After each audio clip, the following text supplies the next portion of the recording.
5:47 is confession time. First thing we have to do is to wheel in the rather splendid drinks trolley, which is being there it is.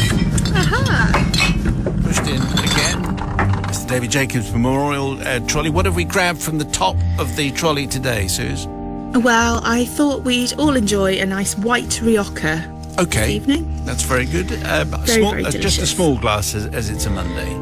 Yes, just a small glass. Or you could top it up with a bit of soda, or if you like. Yes, if you're or so not, inclined. as the case may be. Yeah. Now, today's tale comes from Artie. A 12 certificate contains 70s attitudes. Oh, does it really? Oh, Yes, dear. which he does apologise for when he gets there. Okay, And actually, in okay. context... Anyway, let's just see, shall we? Father Simon, Sister Susie, Brother Matthew, my confession takes place not too long ago. In fact, it was 2021. You see, 2020 should have been a year to remember for other reasons than the pandemic, as it was the year of my 50th birthday and our 25th wedding anniversary. We had so much planned, holidays, events and celebrations, most of which were obviously cancelled. So you can understand that when restrictions started to be lifted in 2021, we took the first chance we could to go away on a holiday. It was a hassle, COVID test before we went, temperature checks at the airport, test before we came back, but we were determined to get a week in Spain. All went well with the tests and we arrived early on the first day, so planned to stop off at a small cove for a couple of hours on the way to the accommodation, which also had a snack bar for lunch. We arrived at the beach and it was a lovely cove. The beach bar was thankfully open. The only surprise was the dress code on the beach was quite casual. Let's say, with many people not bothering with swimming costumes at all. Okay. Oh. But obviously we kept ourselves out of the way of that kind of thing at the back of the beach, so it wouldn't be a problem. So we have a rule in our house, is where the 70s come in. So we have a rule in our house, which is man does beer, woman does food. Let me explain. I know that sounds sexist, but it's not. It is just that my wife hates standing at a bar trying to order a drink, and I hate standing in a cafe queue behind someone who can't decide what to order. So it suits both of us as the best way to divide up the labour. So it was time to order a cheese and ham toasty. In accordance with the rule, my wife went up to the snack bar to order. Okay. As she approached the bar, the man behind the counter waved a finger at my wife, mumbled something and pointed down and up. My wife tried to order, but the man got even more agitated, waving her away to the point where my wife just backed off and returned to me. He won't serve me, he just keeps waving his finger and pointing down and up. Okay. I looked across to the bar and saw a man with no clothes on being served. I know what the problem is, I said. They must have rules about no swimwear. Look, there's a man being served at the moment. The bar owner must have been pointing to your bikini. You've got to be joking, she said. You'll have to go. I'm not going, you know the rules. Women do food, I do the beer. Anyway, off you go, I said. You can't change the rules now after 25 years. I can't believe this, she said. She reluctantly took off her bikini and headed back to the snack bar. Right. As she approached again, I could see that she attracted the same response. A wave of the finger and the man pointing up and down and motioning for her to back away. At that point, my wife really started to panic. She removed her flip-flops and felt for her necklace, obviously assuming this dress code was extremely strict and that was what he was pointing at. Thankfully, a man who had joined the queue behind her, and incidentally had his shorts on, stepped in. Madam, he said, your face mask is around your wrist. You need to wear it on your face when ordering food in Spain. He is pointing at your mask and your face. Oh, no. My wife quickly slipped her mask off her wrist and put the mask on. She was wearing something. She received a thumbs up from the bar owner and returned to me red-faced, well, most of it, and 2 lovely toasted sandwiches. I was hoping she might have got me a beer, as it was the first day of the holiday, but probably a little much to ask in the circumstances. So, Simon, as you can imagine, I apologise many times over the week of the holiday, but I once again beg forgiveness from my wonderful wife, who has finally allowed me to tell this story, as I failed to notice the man was being served not due to his state of dress, but the fact that he was wearing a face mask, which I guess I can understand someone being distracted and not noticing that. But anyway, I didn't see it coming. Let's see what Sister Susie makes of that. Oh, Artie, I've just got an image in my head now of a man with no clothes on, but wearing a face mask. It just... Yes, Amazing. but then also Artie's other half decided, yes, that she was so hungry, she would she's indeed remove her committed. bikini. Yeah. Well, yeah, I do wonder, was that the only snack bar? Was there not anywhere else she could get a toasty sandwich which didn't involve taking off all your clothes off? Always stay hungry, yeah, why not? Very, very funny. I just think those were times when you didn't, thinking back, you don't know that wearing a mask and having to put it on before you went anywhere and all of these things, they were new to us and no one knew. So I feel like I do feel sorry for his wife, but I don't feel sorry for Artie. And, she didn't get him a beer because he gets beer. That's the rules. Correct. And, either stick to it. But I'm going to forgive just because it was very, very funny. Brother from another guy. It is very good. It shows how many of these confessions we've done. Literally, the point where you said cove, I thought, nudist beach, here we go. This is what it's going to be. So I agree with Suze. She had no business having to get the beer because, of course, that was his job. But I'm going to forgive just because she took off the flip-flops. I love the fact that she went, oh, obviously the flip-flops are the problem. Right, get rid of them and the necklace. Now I can get a toasty. So, yeah, definitely forgiven. Okay, people's verdict, please. Do you forgive Artie for his Spanish confession? 61054, first word is Simon. Before the news, we had a confession first of the week from Artie, telling a story about Artie and his wife who, in 2021, found themselves, sort of by accident, on a nudist beach in Spain, and particularly in the Taverna. And Artie's wife was refused service, not, as it turned out, because of her bikini, which could have stayed on, but because of the mask, which was on her wrist and should have been over her mouth. If only she had known, she could have saved herself some embarrassment. So anyway, Artie needs some forgiveness. The people's verdict is in. Here it comes. No forgiveness from Joanne in Warrington. I would have been so embarrassed if I was Artie's wife. Definitely not forgiven. Kirito, though, says, I completely forgive her. Number one, they didn't speak Spanish. And number two, she made a logical guess about the clothes. But Todd says, not forgiven. She didn't have to get the beer. If Artie made her order food, then Artie should have got the beer. They weren't the rules. Those were the rules. Well, no, she gets the food, he gets the beer. Yes. And he had to go at her for not getting a beer. Yes, so he was wrong. So they correct. weren't the rules. Yes. Just checking that Well that's done. absolutely clear. If you have a confession, we'll swap it for a smart speaker as long as we use it. That's the deal. Send it to confessions@greatesthitsradio.co.uk. The drinks trolley of shame wanders past, and Sister Susie grabs what from the top shelf there? Well, it's very sunny today, so it feels like spring. So I've grabbed a bottle of gin, and if you want to venture from your norm, Matt, I'd recommend Rock Rose. It's very delicious, from Scotland. Excellent in a gin and tonic. Oh, lovely. Excellent, very good. Thank you very much. Susie, live from the pub where she's producing the show. Today's confession comes from Bob, who says, Simon and the crew, I've lived... What certificate do we have with this? PG, probably. Yeah. I've lived with you as my soundtrack for years, and I'm glad I've found you skulking around on Greatest Hits Radio. Skulking? Surely artistically Skulking. creating a drive time excellence, I think was the phrase you're looking for. It's a good job too, as I caught myself behaving a little less than honourably a few months ago and thought I should fess up.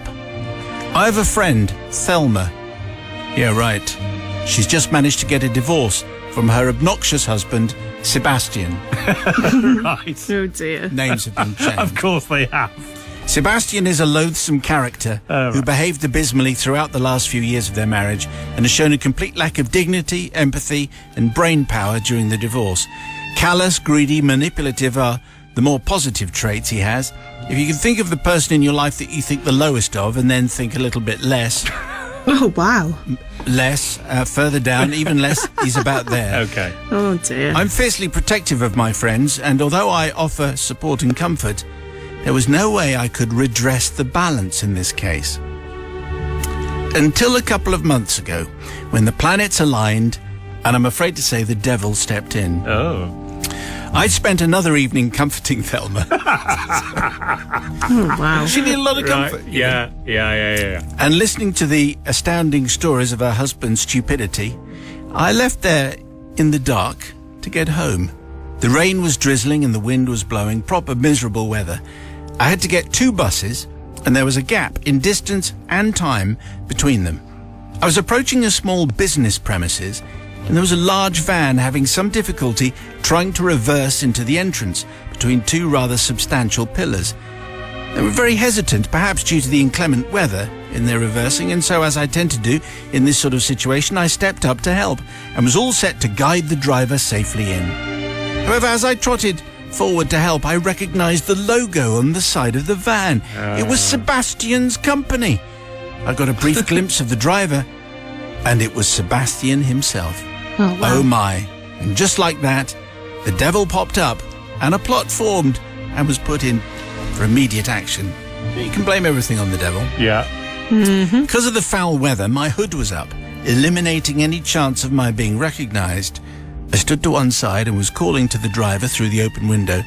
Yeah, a bit more, plenty of room. Yeah, still loads of room. He eased forward to straighten up a bit and then started reversing, and I guided him again. Yeah, straight back, brilliant. Keep it coming. You've got over a yard on this side. Foot down, loads of room. Father Simon, you know that sound of metal being dragged across stonework? That agonising sound?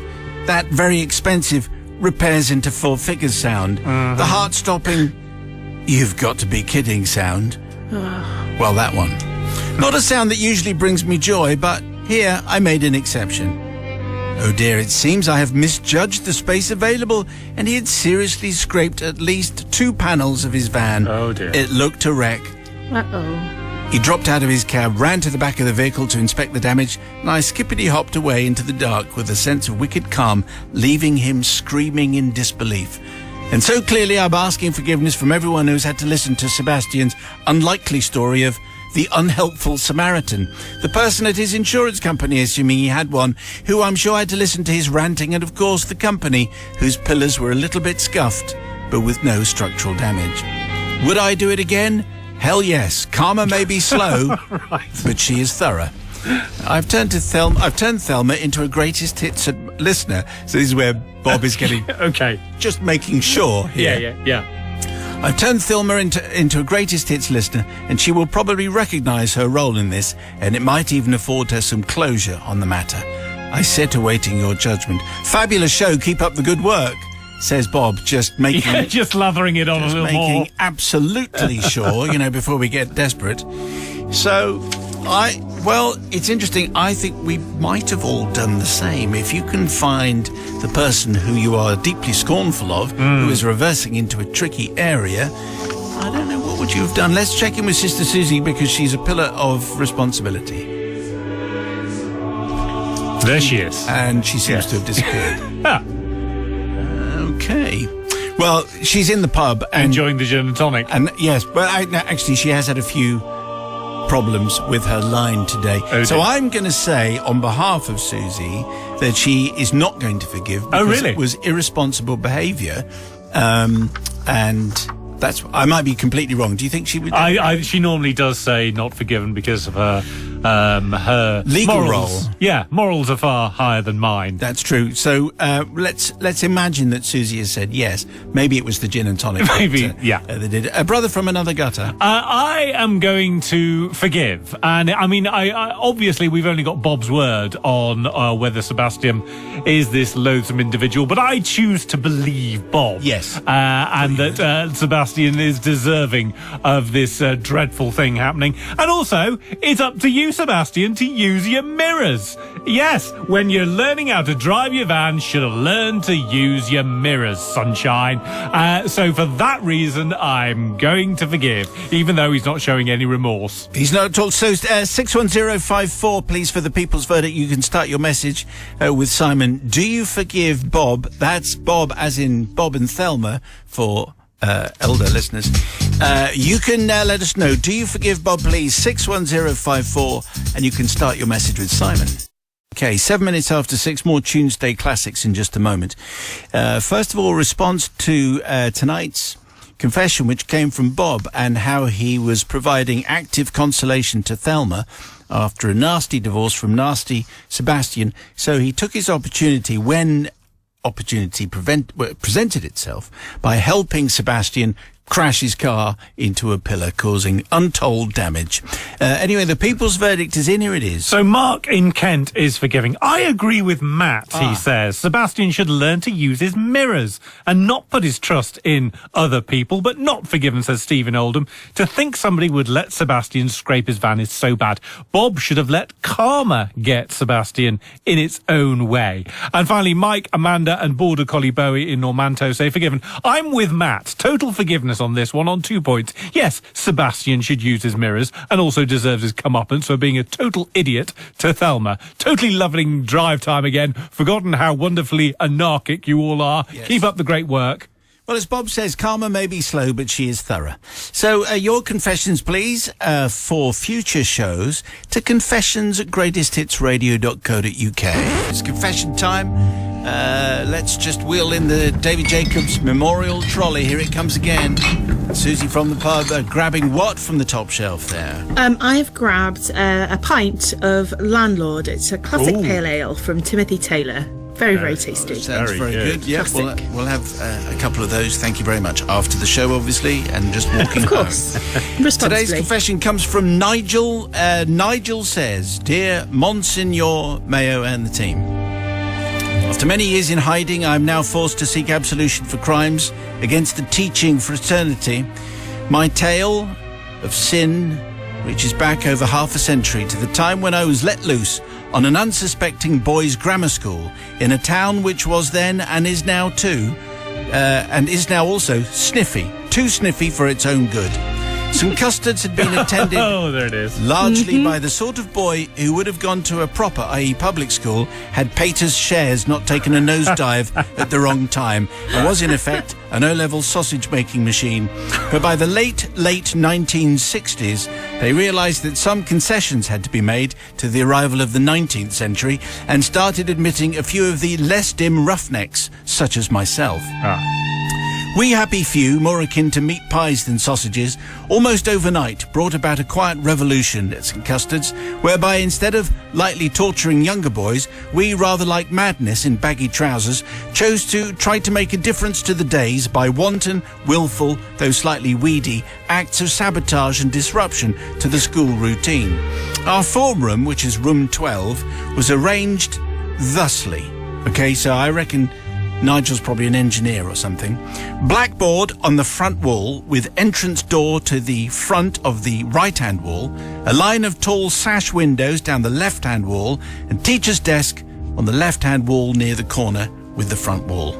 Picture that? Yeah. Just about. Running front to back down both walls, a row of 5 pairs of lift-top desks, each with a separate wooden chair, with a row of 6 pairs in the middle, leaving a gap between each of the 3 paired rows, this being the accommodation for 32 inmates. Okay. Got it all. The radio equivalent of like an online drawing Yes. with a pencil and a ruler. Yeah. Wow. To avoid the need for too many teachers to be torn away from their 3 nuns ready-rubbed pipe tobacco by supervision duties, indoors, excepting the lavatories, was out of bounds during the 1 hour, 20 minutes of dinner break, unless it was absolutely chucking it down. Naturally, we felt it our bounden duty to seriously bend this rule. I'd always had a fascination with domino runs, Father Simon. I was in room 12 chatting with a group of mates and idly balancing a classroom chair on its front legs. When I let go, it fell backwards, hitting the desk behind it with a loud bang. A light bulb went on in my head. What if that desk had another chair behind it, leaning against it, balancing precariously on its front legs? And then, if the desk behind that and so on, you've got that dominoes picture. Yeah. I knew that the organisation of 32 desks and chairs with such precision would take me more than a dinner break to do, so I enlisted the help of 3 or 4 other like-minded souls. Working in as near to silence as a group of boys in their early teens can manage, we separated the pairs of desks, giving us 6 rows with narrow gaps between. Then placed all the desks at precisely the right distance from each other and all the chairs exactly at the tipping point. The desks at the end of the rows were aligned so that we had a single snaking line of 32. And now the nasty bit kicked in. I hadn't mentioned so far that the front desk on the row next to the right-hand wall was positioned so that it would be hit by the door to room 12 if the door were to be opened. Having completed arrangements, we all clambered onto the teacher's desk and opened an adjacent sash window. We then proceeded to make the sort of racket that you'd expect as we exited. This perhaps called for more judgment than any other phase of the operation. We had to carry on long enough to attract attention from the nearby staff room while giving ourselves the chance to flee the scene of the crime. As it was, we timed it to perfection. The last of the team leaping into the free air just as the doorknob was turned. As the windowsills were rather high up the outside wall, and as we were sheltering behind a nearby hedge, we couldn't see what happened next. But through the open window, we could gleefully hear the following. What's all this? Bang, bang, bang, bang, bang, bang, bang, bang, bang, bang, bang, bang, bang. Yeah. Bang, bang, bang, bang, bang, bang, bang. A full glorious salute of 32 chairs going off like a cannon. Or cannons. I can't really seek forgiveness, Father Simons. I don't know which teacher or teachers got the benefit of our efforts. I can only hope it was one of the nasty ones, who even the other teachers hated, though I didn't know this at the time until I was in the pub with them a few years later on. Okay. I mean, to be honest, there are always some teachers that you can tell that the other teachers don't like at all. Yeah. Nice fade. Nice fade. No. I Best thought. of the week, Yeah, I'd yeah. say. Best of the week. Yes. People wait for that moment. They do. So it's another St Custard's tale from Nigel. I mean, you have to admire the precision engineering that went on, but what do you say, Sister Susie? Well, I do like being back at St Custard's, and like you say, Nigel, there was a lot of work and effort that went into that. However, I feel like putting a lot of work and effort into that meant that maybe you should have been doing something better in school and maybe concentrating on that. And also, maybe someone could have got hurt. I don't know. So for that reason, I'm not going to forgive. Okay. I do like the idea of the fact that you can't tear the teachers away from their three nuns ready rubbed pipe. Yeah. Little period piece there. What do you, Yes. brother from another guy? I agree with Suze that maybe the school should have been a little bit more stimulating if they were reduced to having to do dominoes with the chairs. That's what I get the sense of. And also, what a great engineering feat this was by Nigel and his classmates. So I don't think there's anything to forgive here. In fact, I would argue that the teacher will have watched in awe as all of these chairs fell over each other. So yes, I'm definitely going to forgive. I'm not sure. Do you think you'd get on with Nigel? I think I probably would, actually. Okay, Yeah. excellent. Yeah. I'd get him some dominoes. Yes. Domino's slightly safer. Anyway, look, it's the people's verdict, please. Do you forgive Nigel for this engineering act of precision from St Custard's back in the day? On the text, please, 61054. First word is Simon. Tonight's confession from Nigel. We were back at St Custard's and a prank that he and some mates carried out whereby they got 32 chairs, 32 desks, and they did a little dominoes tipping session all together, much to the annoyance of all the teachers who were trying to pass around the ready rubbed. In the staff room, here comes the people's verdict with Matthew. Phil in Rotherham says, I totally forgive Nigel. I think that it sounds like the students were total geniuses. Clearly they were more interested in making dominoes out of chairs than their lesson, and that says something about the teacher. But Jenny in Poole says, I don't forgive Nigel because I don't think the effort was worth the outcome. He didn't even know what teacher it was or could watch his domino chairs through the window. Too much time on his hands. And James in Northant says, Nigel is forgiven, clearly showing promise as a future chairman. No, you don't. Chairman. No, I mean, I got it. It's just it wasn't worth No, definitely weren't. mentioning. Yeah. Nigel gets the smart speaker. Nigel, thank you very much. Maybe you have a confession. Maybe you'd like to share it with us. If we use it, you get the smart speaker. You send it to confessions@greatesthitsradio.co.uk. Confession time. Last one of the week. Let's just check in with Suze as the drinks trolley goes past. Grab something there. Grab something from the top of the trolley. Suze, what are we going for? Well, just because it's Easter and we haven't had enough chocolate, how about a mudslide cocktail? What's one of those? So it's got Irish liqueur, coffee liqueur, some double cream and some dark chocolate in. Maybe later. Maybe later. Later. Just a thinking. small one. Very indulgent, but delicious, if that's the thing you like. Yeah. I think probably come the end of Sunday, that won't be going down. No. I think people have had enough. Okay, so thanks very much for that. So today's confession comes from Christopher. Is this okay? Yeah, I think this has a. Let's hope so. Well, it's been slightly spicy this week, Oh, yeah. so let's see. But it does involve. Oh, no, I'm not going to say anything. Okay. Father Simon, Brother Matt, Sister Susie. Have you ever had one of those moments when you wish the ground would open up and swallow you whole? Well, my confession is one of those moments, and it still makes me shudder with embarrassment. Let me take you back to the 8th of May, 1994, the time I was a journalist covering the World Rally Championship and was on my way back from an event in Corsica. Myself and a group of colleagues had taken the short flight from Ajaccio to Nice and were waiting for our onward flight to London, taking full advantage of the free food and drink in the executive lounge at Nice Airport. Oh, lovely. I think that's a crucial line there, that they were working very hard to take full advantage. Apart from the four of us, the only occupant of the lounge was what looked like a bundle of old clothes lying on one of the nearby sofas. Although on careful inspection, this was clearly a fellow passenger grabbing a clearly much-needed sleep. Naturally, we made various judgmental comments about the sort of clientele they were allowing in to what should have been an oasis of elegance. Graced by ourselves, obviously.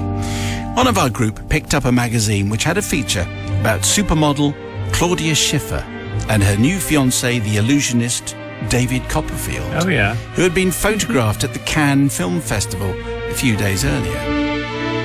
Now, I think your listeners will understand when I say that with the best will in the world, Mr. Copperfield wasn't considered the most handsome of chaps, and with another few glasses inside us, we speculated on how the unlikely liaison between him and the delightful Miss Schiffer could possibly have come about. Beauty and the Beast, indeed. Slightly harsh, I think. I think so. Very. Mr. Copperfield. Having exhausted our not too charitable views on the matter quite loudly, our attention was drawn to the receptionist making her way down the room with a large book in her hand.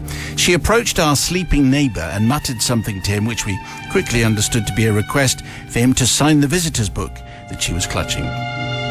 He sat up and duly obliged, at which point we spotted an uncanny and disturbing similarity between the gentleman on the sofa and the gentleman in the article. The Frank and the Centime dropped at the same time, ask your parents, as our faces, as we realised that our travelling companion in rags was indeed Mr. David Copperfield, world-famous illusionist, on his way home from the festival. No words were spoken, but as he stood up to leave and we tried to make ourselves invisible, he looked over and just gave us a knowing wink, which was, in a way, far worse than anything he could have said. I therefore cast our collective souls to the mercy of your collective and unashamedly apologise for any offence that we might have caused, and promise to look around more carefully before criticising anyone ever again. I suppose there is always that risk if you're... Although, actually, when you think about it, what are the chances that the person that you're slagging off actually turns out to be the person under the rags? You'd be surprised. Really? Oh, does it happen before? Okay, well, I didn't know that. Anyway, I've interviewed David Copperfield and Claudia Schiffer. Oh, really? And I've wondered similarly to Christopher. But anyway, let's... double down on it then. You're as bad as them. Let's just check in. Sister Susie, what do you say first? Well, I just think it's never good to talk ill of people, is it? Because you can guarantee that when you do, that person is right behind you, and you do wish the ground would swallow you up. Also, beauty is in the eye of the beholder. So, who knows what Claudia Schiffer saw in him? But, obviously something. So I am not going to forgive you because I think it was a little bit rude. Yes, I think that's definitely true. It was a little bit rude. Brother from another... it probably was a bit rude, but you're absolutely right, Susan, that we shouldn't be talking ill of people. However, we all do. And frankly, life would be very long if we weren't able to talk ill of certain people. Bloke in a box, look. Bloke in a box, yeah. Oh, do you remember him?